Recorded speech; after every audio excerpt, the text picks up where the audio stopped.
Hello મિત્રો, જય શ્રી કૃષ્ણ. આપ સૌનું સ્વાગત કરું છું મારા ચેનલની અંદર. કેનેડા તરફથી બે અપડેટ હું તમને કહું. આજે બે વસ્તુ તમારે ખાસ ધ્યાન રાખવાની છે, કારણ કે બંને અપડેટ નવી અપડેટો છે, જેની અંદર એક સારી છે, એક ખરાબ છે. જે આપણે જોઈએ આગળ એ પ્રમાણે. ખરાબ ઇટ્સ મીન કે એ રીતે છે કે જો તમે ભૂલ કરો તો, પરંતુ જો કદાચ શાંતિથી તમે સમજો તો કંઈ એવું નથી. કારણ કે બે વસ્તુ છે. એક તો અલ્બર્ટાના એક પ્રોવિન્સે પીઆરના ડ્રો રિલીઝ કર્યા છે. જે અલ્બર્ટા પ્રોવિન્સ છે કે જેમણે ઓલરેડી ઘણા ટાઈમથી વેઇટિંગમાં ચાલતા હતા એ પ્રોગ્રામો હોલ્ડ પરથી ખોલી અને એટલીસ્ટ સિલેક્શનો મોકલવાના ચાલુ કરી દીધા છે. કોને કોને સિલેક્શનો આવ્યા છે, તમારે બી તમારું જો એપ્લાય કરેલી હોય તો મેઇલ બોક્સ ચેક કરજો. અને બીજી વસ્તુ, કયા એવા બે પ્રોગ્રામ છે જેની અંદર હવે તમે 2025ના એન્ડ સુધી પ્રાયોરિટી ના રાખતા. જો તમારે પીઆર લેવું હોય તો, કારણ કે ત્યાં તમે એપ્લાય કરીને વેઇટ કરશો તો તમારો ખાલી સમય બગડશે, કારણ કે એ લોકોની ઓલરેડી જે કોટા હતો એ ફૂલ થઈ ગયો છે. તો એના અંદર તમને કોઈ ચાન્સ મળશે નહીં. તો બેટર છે આપણે બંને અપડેટને શાંતિથી આગળ જોઈએ, જેથી કરીને તમને બી પ્રોપર સમજમાં આવી જાય. એ પહેલા જો ચેનલ પર નવા છો સબસ્ક્રાઇબ કરી દેજો, નોટિફિકેશન ઓન, અને વિડીયોને હાઇપ કરવાનું ના ભૂલતા, અને મેક્સિમમ લોકોને શેર કરવાનું ના ભૂલતા. અને તમારા કોઈ સવાલો વધે છે તો કોમેન્ટ કરજો, આપણે સાથે મળીને સોલ્યુશન કરવાની કોશિશ કરતા રહીશું. હવે તો કે કેનેડાનું જે અલ્બર્ટા પ્રોવિન્સ છે, આ જે સ્કોર સિલેક્શનો કરવામાં આવ્યા આના ઉપરથી, ત્યારબાદ હવે હું તમને કહી દઉં કે ખાસ વસ્તુ એ ધ્યાન રાખજો કે અલ્બર્ટાને જો તમે 2025માં ફોકસ રાખવા જઈ રહ્યા હો તો આ જ સ્ટ્રીમની અંદરમાં 405 એલોકેશન્સમાંથી ઓલરેડી 136 એલોકેશન્સ હવે બાકી રહ્યા છે. બાકીના ફૂલ થઈ ગયા છે. ઓગસ્ટ ચાલે છે એટલે September, October, November and December. ડિસેમ્બરમાં બી ઓલમોસ્ટ હાફ ડિસેમ્બર જ હોય સિલેક્ટ થવું હોય તો, કારણ કે ત્યારબાદ ક્રિસમસ વેકેશનના કારણે સિલેક્શનો બંધ થઈ જતા હોય છે, અથવા 6 જાન્યુઆરી પછી ઓપન થતા હોય છે. તો હવે ટેકનિકલી જો તમે એક વસ્તુ ધ્યાન રાખો કે અલ્બર્ટાને જો ફોકસ કરો છો તો આ કેટેગરીમાં 136 જગ્યાઓ બાકી છે. એની માટે ઓલરેડી અલ્બર્ટા ગવર્મેન્ટ પાસે યુઆઈ પૂલની અંદર જે સિલેક્શન પૂલ છે એમાં 4425 લોકો ઓલરેડી વેઇટ કરી રહ્યા છે. એટલે લગભગ એવું કહેવાય કે આ 136 સીટ બુક કરવા માટે બી 3% લોકોને જ મોકો મળશે. બાકીની એપ્લિકેશન નેક્સ્ટ યર માટે કેરી ફોરવર્ડ થઈ શકે યા જે બી હોય.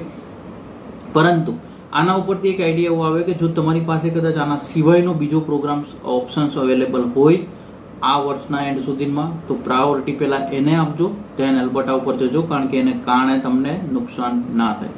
આની સાથે જ હવે આપણે બીજી અપડેટ પર જઈએ, જ્યાં આગળ જો જોઈએ તો અલ્બર્ટા જ પ્રોવિન્સનું પીએનપી, પરંતુ અલ્બર્ટા એક્સટેન્સિવ સ્ટ્રીમ જે લો એન્ફોર્સમેન્ટ પાથવે છે એમને બી આ વર્ષમાં જે એલોકેશન્સ મળ્યા હતા એ ફૂલ થઈ ગયા છે.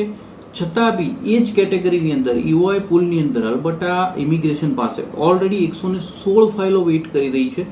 તો આની સામે તમને એટલી વસ્તુ ખ્યાલ આવે કે હવે ત્યાં આગળ સિલેક્શન થવાનું જ નથી. તો જે લોકો બી આની અંડરમાં હોય એ લોકો આને પ્રાયોરિટી હવે ના રાખતા, કારણ કે આ વર્ષના એન્ડ સુધીમાં તમારા ફાઇલ સિલેક્ટ થવાનો ચાન્સ 0% કહી શકાય. એટલે બેટર છે કે બીજો ઓપ્શન તમારી પાસે અવેલેબલ હોય તો એના પર આગળ વધજો.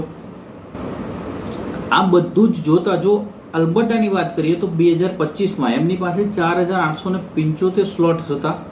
આમાંથી 3134 સ્લોટ ઓગસ્ટ સુધીમાં એ લોકો લઈ ચૂક્યા છે, યુઝ કરી ચૂક્યા છે. એટલે હજી 1741 જે સ્લોટ્સ છે એ અવેલેબલ છે એમની પાસે. પરંતુ આની અંદર બી એમની પાસે અલગ અલગ સ્ટ્રીમ જે છે એની અંડરમાં જ છે. એટલે તમારે લોકો એ સ્ટ્રીમના લિસ્ટનો વિડીયો ઓલરેડી મેં હમણાં થોડા દિવસ પહેલા જ રિલીઝ કર્યો હતો. તો એ ધ્યાનમાં રાખી અને આગળ ફાઇલ કરવી એ તમારા માટે હિતાવહ રહેશે.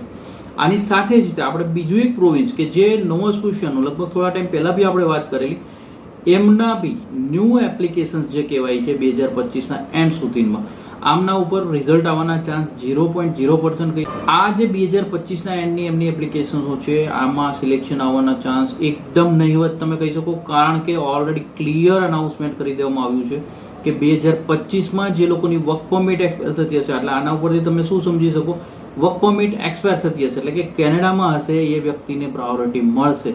જેમણે બી કેનેડાની બહારથી એપ્લાય કર્યો છે અથવા જેમની વર્ક પરમિટ 2026માં પૂરી થવાની હશે એમણે પ્રાયોરિટી મળવાની આશા અત્યારના સિનારીઓમાં 2025ના એન્ડ સુધી નથી રાખવાની. તો આ બે વસ્તુ આના ઉપરથી કે એક નોવા સ્કોશિયા પ્રોવિન્સને જો તમે પીએનપી તરીકે ફોકસ રાખતા હો તો ન્યૂ એપ્લિકેશન્સ વાળા બીજો ઓપ્શન પહેલા પ્રાયોરિટી રાખજો.